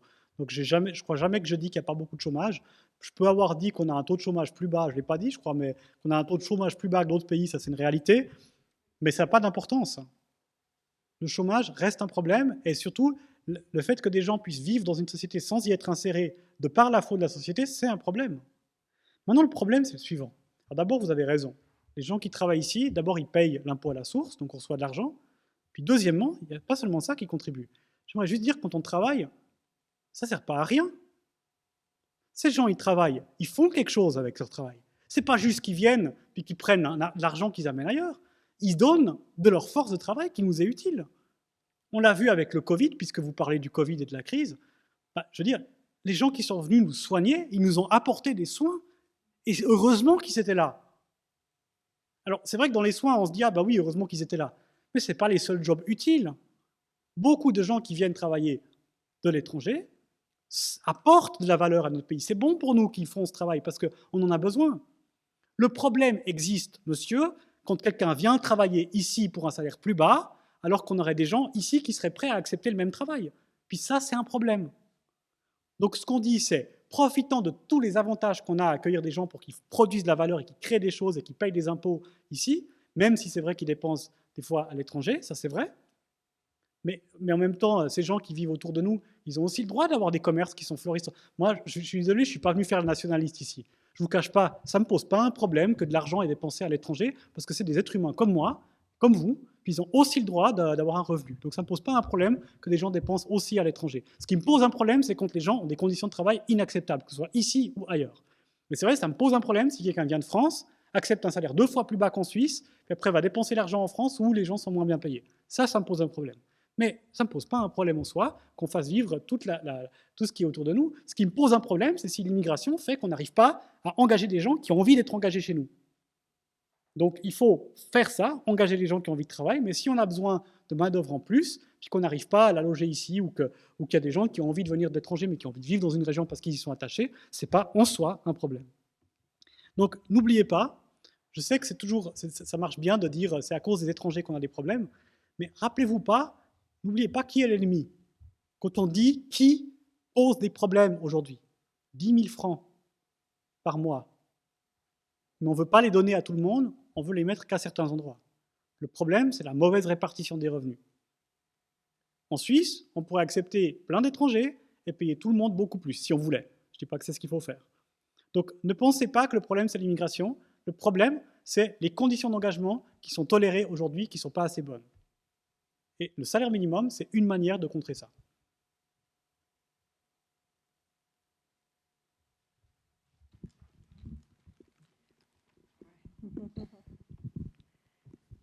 Ah, ouais. Mais puisque vous avez, avec tout ce que vous nous avez expliqué, puisque c'est bon pour l'économie, quels sont les arguments de la droite pour dire que c'est pas bon? Et pourquoi est-ce qu'ils résistent à cette hausse du salaire, puisque c'est bon pour tout le monde? Je veux dire, il y a un truc incompréhensible là.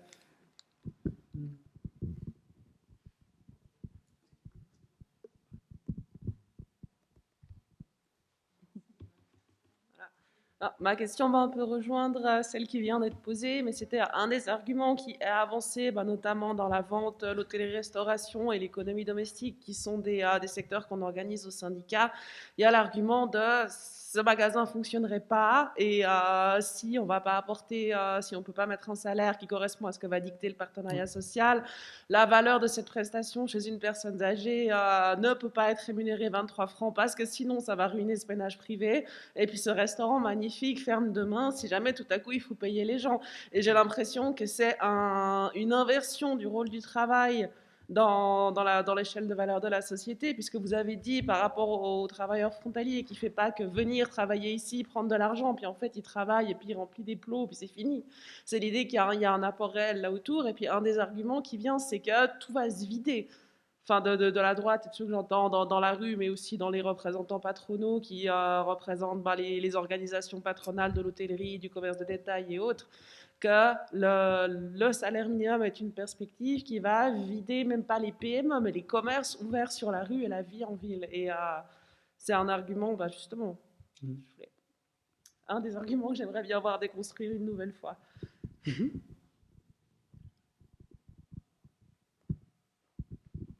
Est-ce que je réponds déjà?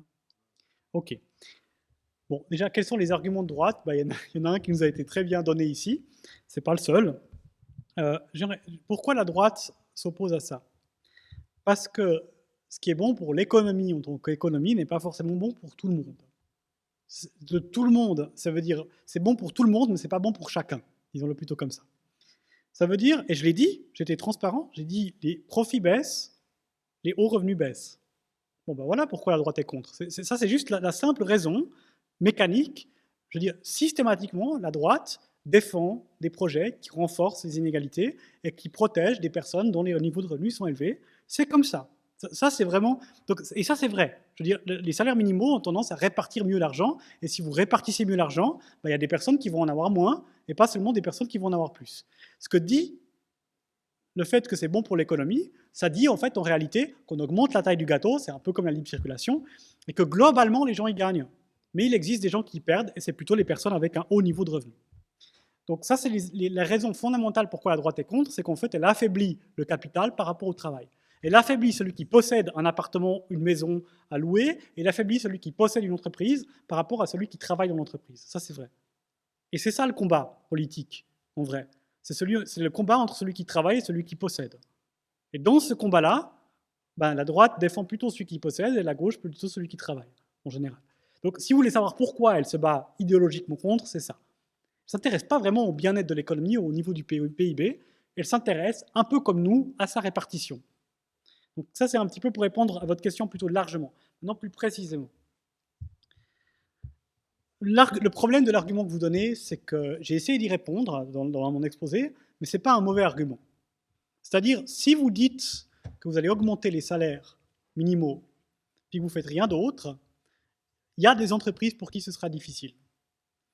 Il faut quand même se dire que ce n'est pas la majorité et de loin pas. Parce que si vous regardez l'argent que je disais avant, les 10 000 francs, toutes les entreprises, et c'est quand même l'essentiel des entreprises qui engagent ou qui sous-traitent pour des entreprises qui payent mal, l'essentiel des salariés et des montants qui sont en jeu sont dans des entreprises où les salaires sont en moyenne de 10 000 francs par mois. Donc les moyens, elles ont de juste faire une petite répartition. Ça ne coûtera pas grand-chose, au fait. Ce montant, de passer à 23 francs de l'heure, les gens les moins bien payés de Suisse, je crois 6 et quelques pourcents des employés, je crois, à Genève, si je me rappelle bien, d'augmenter un peu 6% des gens, alors qu'on a remonté 50% des gens qui gagnent des millions, c'est pas cher, ok ? Mais votre argument ne se limite pas à ça. Il se limite à dire, il y a peut-être quelques exemples. Le pauvre petit entrepreneur qui a sa petite boîte là-dedans, qui a des... Alors ça, c'est vrai. C'est vrai qu'il y a peut-être quelques entreprises qui vont avoir des difficultés. Donc si on accepte ça, il faut assumer le fait qu'on va dire, il y a deux possibilités pour ces entreprises. Soit on assume et on dit, écoutez, une entreprise qui fonctionne et qu'elle peut payer aucun de ses salariés le minimum vital, peut-être que ce qu'elle fait, c'est pas bien, c'est pas utile. Ou on dit, ok, on veut cette entreprise, mais elle ne gagne pas assez, donc on l'aide. C'est ce qu'on fait avec les paysans. Et ça ne pose pas de problème à l'UDC, ça je peux vous dire. Aucun problème pour les paysans. Ils n'ont pas de quoi vivre, mais alors on peut ouvrir les vannes par milliards pour les subventions agricoles. Aucun souci. Donc moi je suis d'accord avec cette logique-là pour les agriculteurs, de dire qu'il faut les aider parce qu'on pense que c'est important qu'il existe des agricultures. Si je pense qu'il faut des magasins, des petits magasins de centre-ville, il faut les aider. Je suis président d'une coopérative à Lausanne qui fait ça. Donc, comment on fait, nous ? Pour qu'il y ait des petits magasins, on baisse les loyers.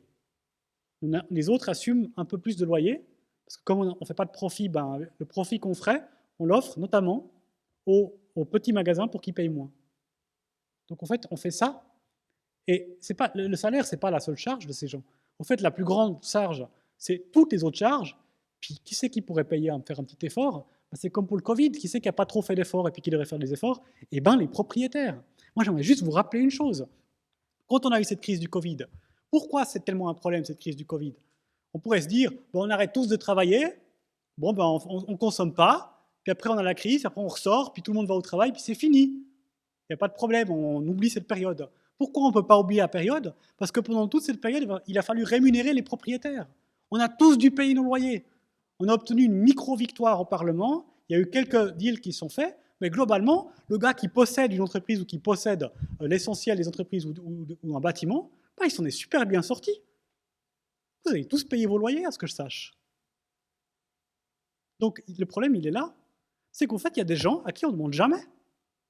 On ne demande jamais à celui qui possède une maison de dire qu'il doit aussi faire un petit effort par rapport à ça. Mais si le commerçant ne payait pas un loyer exorbitant, il pourrait y payer ces gens décemment. Donc ça, c'est notre réponse.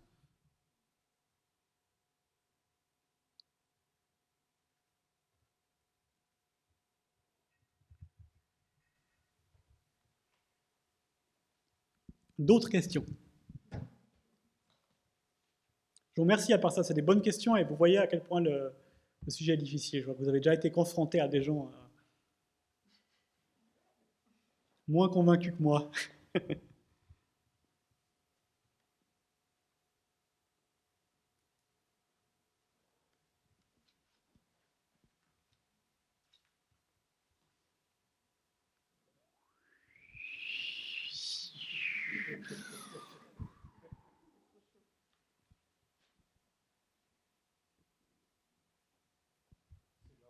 Je sais pas, c'est comme vous voulez. Tout est clair alors? Donc je ne sais pas à qui je cède la parole. Non, mais peut-être juste une remarque. Il y a aussi un élément que tu as évoqué durant ton exposé sur la question du renforcement du pouvoir de négociation qui impliquerait l'introduction d'un salaire minimum légal. Et tu l'as dit du point de vue individuel. Mais ce qu'il ne faut pas oublier, c'est que ça renforce aussi le pouvoir de négociation des salariés d'un point de vue collectif. Le mécanisme, c'est le même. Et c'est pour répondre aussi à une des questions qui a été posée tout à l'heure, mais pourquoi les patrons, pourquoi la droite, ils ne veulent pas de ce salaire minimum légal? Pourquoi ils se battent autant contre ça? Parce qu'ils savent pertinemment que ça va renforcer aussi, d'un point de vue collectif, les droits des salariés dans la négociation des conventions collectives de travail aussi. C'est ça aussi un des effets. C'est qu'on sera mieux armés, les syndicats et les salariés seront mieux armés aussi pour renégocier à la hausse des salaires dans d'autres secteurs, parce que l'effet, effectivement, l'effet plancher va jouer aussi d'un point de vue collectif. Et puis, il y a un dernier élément qui n'a pas été évoqué au sujet de la libre circulation. On a parlé des mesures d'accompagnement, mais on n'a pas parlé de la précarisation du statut du séjour des immigrés. Parce que c'est ce que veut la droite, c'est ce que veut l'UDC. Elle ne veut pas moins d'immigrés, elle veut juste des immigrés avec moins de droits. Et derrière les immigrés avec moins de droits, elle veut moins de capacité de résistance des salariés, aussi dans les négociations collectives et individuelles. Parce que quand on précarise le statut du séjour, on renforce la dépendance du travailleur à son employeur. Parce que si, en perdant son travail, il perd aussi le droit de rester, le droit de mener une vie ici, le droit de continuer la vie qu'il est en train de construire avec sa famille ici, évidemment qu'on le met dans une situation d'un affaiblissement monumental de résistance face aux abus patronaux. Évidemment que dans ces conditions-là, il va être contraint d'accepter des salaires à la baisse. Et lorsque on affaiblit le pouvoir de négociation de milliers de travailleurs et de travailleuses, on affaiblit le pouvoir de négociation de l'ensemble. Donc ça, c'est aussi un élément, indépendamment des mesures d'accompagnement qui sont extrêmement importantes.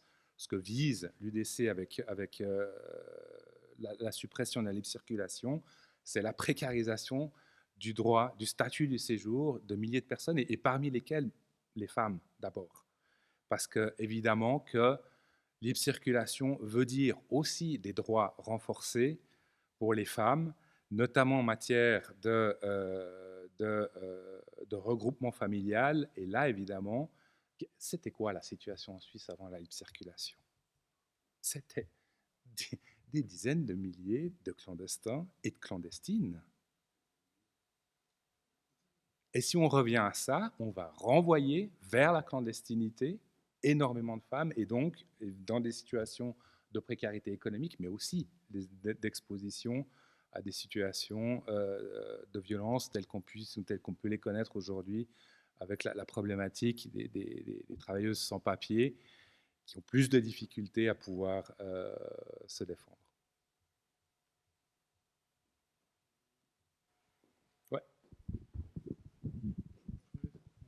Bon, merci. Peut-être juste quand même un point dans le cadre aussi des discussions. On est dans une séance syndicale. Je crois que c'est bien de parler évidemment de la question du salaire minimum, c'est un point absolument fondamental. Mais je pense, à mon avis, qu'on ne doit pas essayer de peindre, à mon avis, c'est une erreur de l'Union syndicale suisse, d'expliquer en quelque sorte qu'on aurait effectivement les mesures d'accompagnement qui seraient, comment dire, enviées par la planète entière et qui permettraient d'assurer effectivement une protection tout à fait efficace. Samuel l'a expliqué tout à l'heure, le salaire réel n'a pas augmenté, il a même diminué dans certains secteurs, et alors qu'effectivement la productivité a augmenté de manière assez spectaculaire, et aussi caché en quelque sorte aussi aux salariés le fait que les mesures d'accompagnement à la circulation des personnes permet de protéger des secteurs très spécifiques, des très très grandes précarités, qui méritent une protection, c'est absolument fondamental, c'est une question de dignité élémentaire, mais qu'il faut quand même une sous-enchère abusive et répétée, alors qu'effectivement ce qui serait intéressant, c'est de pouvoir baser sur le salaire médian ou le salaire moyen par secteur, ce qui a quand même été aussi une partie des traditions suisses. Et je pense que, si je le dis, ce n'est pas une critique évidemment aux projets qui sont portés, le fait un soutien à l'initiative du DC ou une opposition, je dirais, au salaire minimum, Mais on ne doit quand même pas perdre de vue que l'objectif, parce que sinon on ne peut pas être suivi par les salariés, c'est quand même de partir d'un constat qui est un constat réel, c'est la merde dans laquelle on se trouve. Parce qu'il faut quand même qu'on le dise clairement. On ne peut pas dire que tout fonctionne très bien, c'est magnifique. Non, c'est le bordel. Mais que l'initiative de l'UDC serait encore pire parce que tu enlèverais effectivement la libre circulation des personnes pour la remplacer par la LEI. Donc c'est une catastrophe, ça il faut être assez clair. Mais en termes de revendication, tout ça ne suffit pas, il faut effectivement aller beaucoup plus loin, et c'est une erreur à mon avis que de ne pas l'avoir posé en amont du débat, ce qui était effectivement des revendications élémentaires du mouvement syndical et du mouvement de salariés des 30 ou 40 dernières années. Donc c'est quand même important de ne pas perdre de vue ces perspectives, et je voulais quand même le dire ici, parce que c'est un point fondamental dans le débat, parce que sinon les gens à ce moment-là ne nous suivent pas, ou alors effectivement, je désespère, parce qu'ils vont dire voilà, que si l'horizon indépassable c'est ça, c'est clair qu'on aura des soucis à se faire.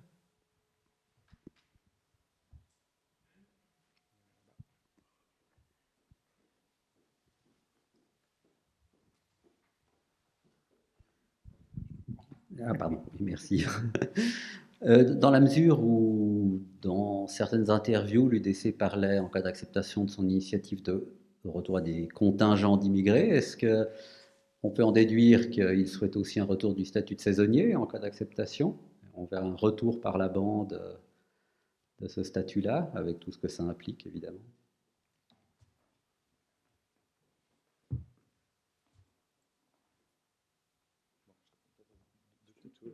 Oui, c'est juste une chose. D'abord, pour répondre à la première question, c'est vrai que, et c'est probablement un des aspects qui distingue les syndicats genevois de l'Union syndicale suisse, c'est notre positionnement par rapport aux mesures d'accompagnement. C'est vrai que l'Union syndicale suisse, dans sa campagne, dit aujourd'hui, les mesures d'accompagnement, c'est super, elles nous protègent du dumping, il ne faut surtout pas y toucher.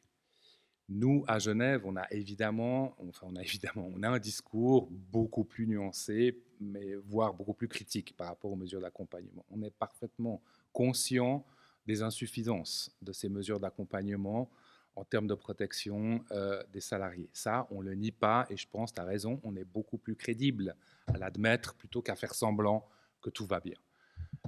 Mais c'est précisément parce qu'on en est conscient qu'on propose. Et là, voilà, c'est le hasard du calendrier qui nous arrive à voter sur les deux objets en même temps, mais c'est précisément, nous avons toujours dit, nous devons renforcer les mesures d'accompagnement parce qu'elles sont insuffisantes.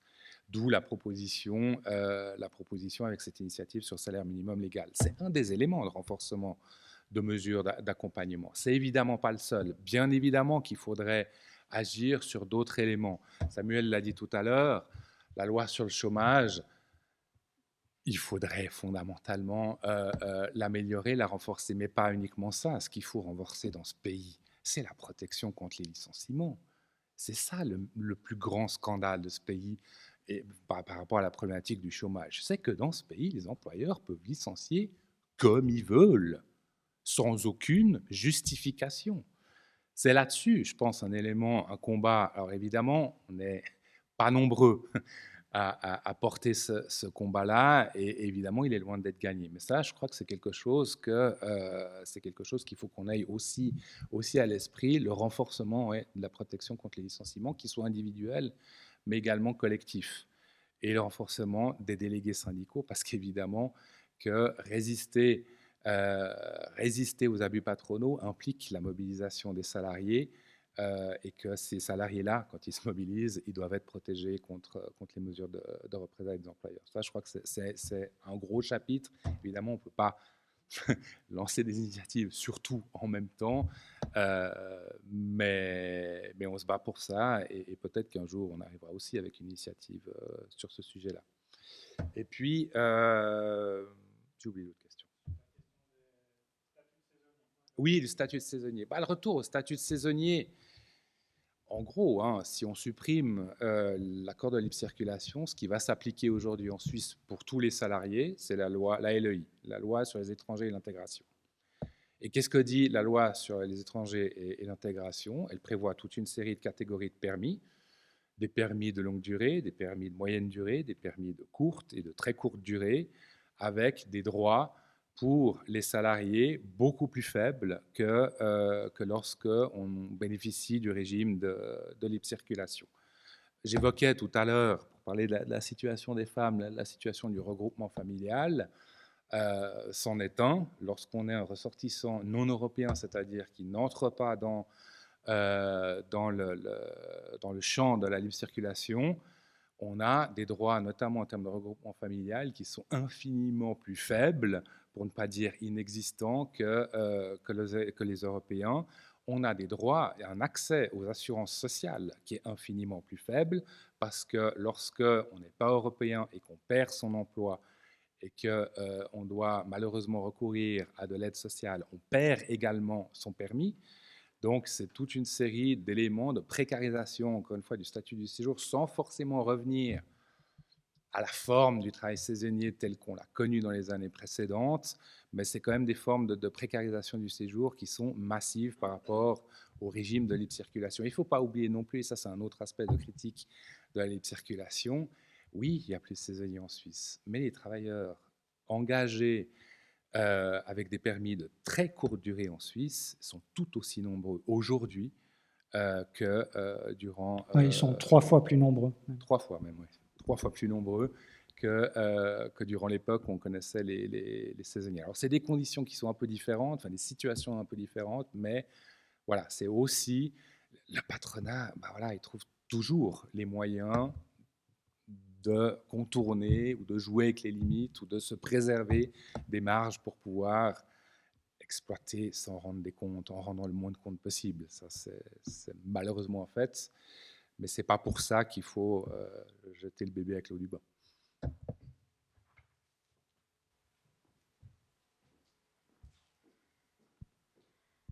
Moi, ce que je trouve de plus en plus scandaleux là dans tout ce monde du travail, c'est que tout le monde prend le rôle d'un autre.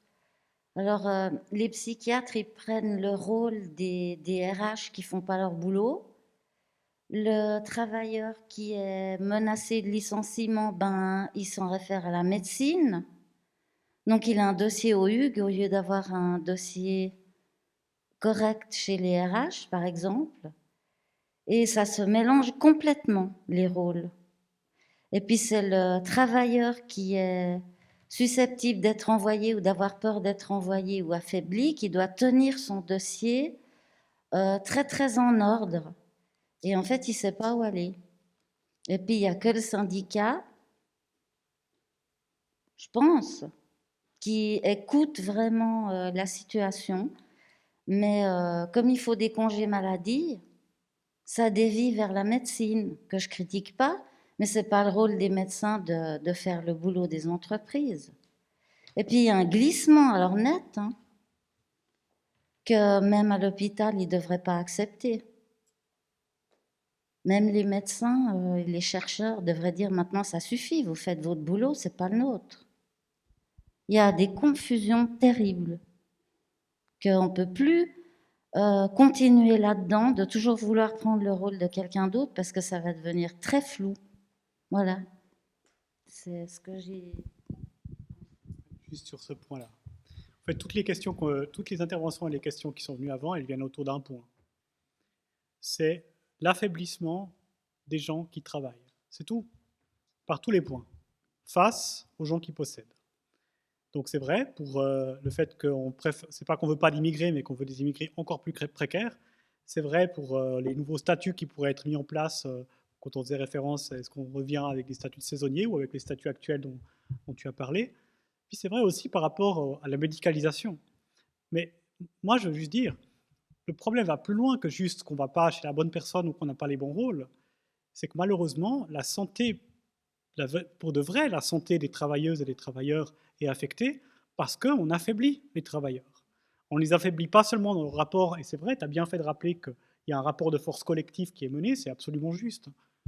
Mais on affaiblit aussi individuellement les gens, en leur donnant une image qu'ils produisent finalement quelque chose qui vaut rien, alors que ce n'est pas vrai, pour les affaiblir et pour les rendre plus malléables, et puis plus en concurrence les uns avec les autres. Et si vous êtes faible, vous avez des problèmes de santé, c'est plus dur de négocier des bonnes conditions de travail. Plus la main-d'œuvre est faible, plus elle est malléable. La seule chose qui fait qu'à droite, ils ne sont pas unanimes pour l'initiative UDC, c'est qu'il y a beaucoup de gens qui font le calcul de dire ce que je gagne dans le rapport de force en tant que droite, je perds plus encore dans mon affaiblissement des relations avec l'étranger. Parce que ça lui rapporte aussi beaucoup d'argent aux entreprises de travailler avec l'étranger. Donc c'est pour ça que la droite économique, elle est quand même contre l'initiative l'UDC. Mais l'initiative l'UDC est une attaque frontale au rapport de force entre les travailleurs et les employeurs et les gens qui possèdent. Et ce rapport de force se détruit de plein de façons différentes. Tu as bien fait de rajouter le fait qu'il y a les luttes de combat collectifs, il y a la question de la précarisation de la santé des travailleurs, le stress qui coûte 5 milliards chaque fois, et puis aussi tout ce qu'a dit Christian tout à l'heure. C'est absolument juste. C'est pour ça que c'est un combat hyper important, en fait, ce qu'on discute ici. Tant la libre circulation que la question des salaires, c'est important, parce qu'en fait, ce n'est pas le plus important, l'amélioration concrète pour les gens seulement, c'est l'amélioration du rapport de force. C'est le plus important parce que c'est grâce à ce rapport de force qu'on obtiendra plus de choses plus tard. Un bon niveau de revenu pour les bas revenus aide les gens à lutter syndicalement. Un bon niveau de revenu aide les gens à être en meilleure santé, donc à être capables de se battre. Et donc ça aide la démocratie. Fondamentalement, on se bat pour la démocratie, on se bat pour des bonnes conditions pour tout le monde.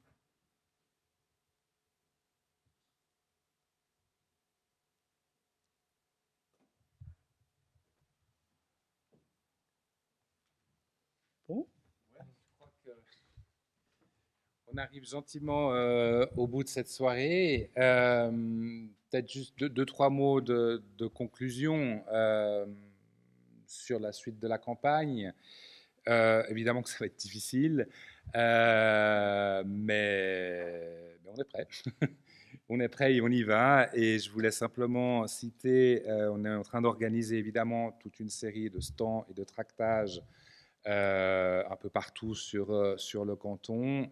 Si vous souhaitez y participer et que vous n'êtes pas encore adressé auprès de l'un de vos syndicats préférés pour pouvoir y participer ou l'un de vos partis préférés, je vous invite évidemment à le faire. On a même apporté le planning des tractages ici. Si vous voulez le faire ce soir, vous pouvez prendre connaissance de ce programme de tractage. Je voulais mentionner aussi différents événements, soirées débat qu'on va organiser encore, alors pas exactement sur le même modèle que ce soir, dans différentes communes. On en a pour le moment 4 de prévus. Nous avons le 31 août à Lancy, à 20h, une soirée que nous organisons à l'espace Palette. Nous en aurons une autre à Carouge, à la Maison du Rondeau de Carouge, le 7 septembre, je dis ça de mémoire. Le 8 aux Trois Chênes d'une part, et puis d'autre part également le même soir aussi une soirée débat au Lignon. Et puis il me semble que j'en oublie une.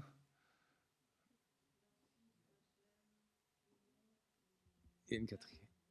Non, c'est bon, j'ai fait le tour. Je vous invite également à consulter le site salaireminimum.ch, tout collé. Vous aurez sur ce site-là, d'une part, les argumentaires, mais tout le matériel de campagne que vous pouvez également commander si besoin. Et puis, évidemment, le programme aussi de nos différentes actions, dont les quatre soirées que je viens de mentionner. Voilà, alors si on a terminé pour ce soir, il ne me reste plus qu'à vous remercier et à remercier Samuel pour sa participation. J'espère que les personnes qui étaient moyennement convaincues en venant ressortiront plus convaincues et que celles qui étaient déjà convaincues ressortiront mieux armées encore en termes d'arguments pour affronter cette campagne.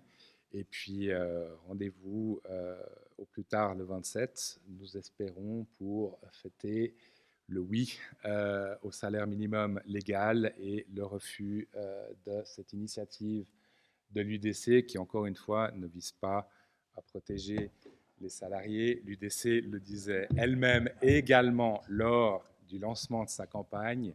Ce qu'elle vise, son véritable objectif, c'est moins de conventions collectives de travail, c'est moins de protection des salaires, c'est une économie totalement libéralisée.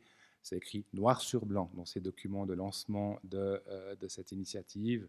Ce n'est pas une interprétation de gauchistes mal intentionnés qui n'auraient rien compris. Voilà, très bonne soirée. Et puis, voilà, on ne peut remercier Samuel.